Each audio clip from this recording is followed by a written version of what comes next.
Welcome আমাদের show, নির্দিষ্ট show. আমাদের মাঝে আজ উপস্থিত আছে হেয়ার স্টাইল আইকন রমি করিম ভাই এবং সবচেয়ে জনপ্রিয় সুদর্শন পুরুষ এডলব খান। আচ্ছা, একটু দেখাও।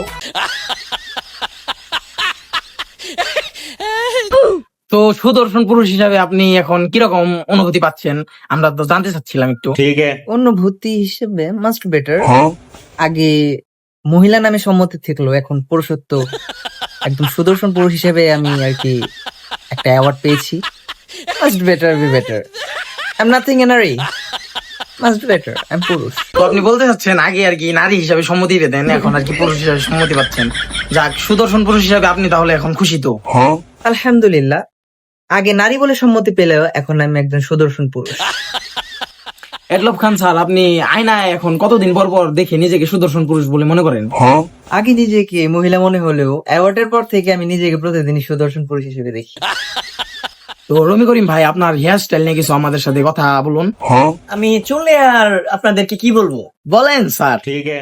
আমার এই চুলমুল এগুলাই আমার সব। আমি চুল নিয়েই থাকি, আমার এই চুলগুলাই আমার জান, আমার প্রাণ। আচ্ছা, স্যার, আপনার চুলের যত্ন নিয়ে যদি কি আমাদের কাছে কিছু বলতেন।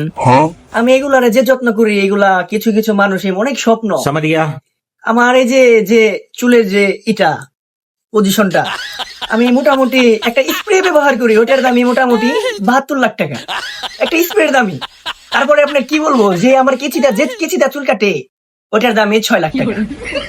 তারপরে আমি এই যে একটা হার যে কিনছি, এটা আমি আমার এই চুলের কারণে, সব আমার এই চুলের ব্যবধান। अच्छा, আর এখন তো আপনার কাছে অনেক টাকা। প্রথম যখন মানে স্প্রেটা দিলেন, ওই জিনিসটা টাকা কোথায় পেলেন আপনি? আমি মনে করেন ভাই জায়গা মতন একটা জিনিস বিক্রি করে দিছি, পরে 72 লাখ টাকা অটোমেটিক আইসা পড়ছি।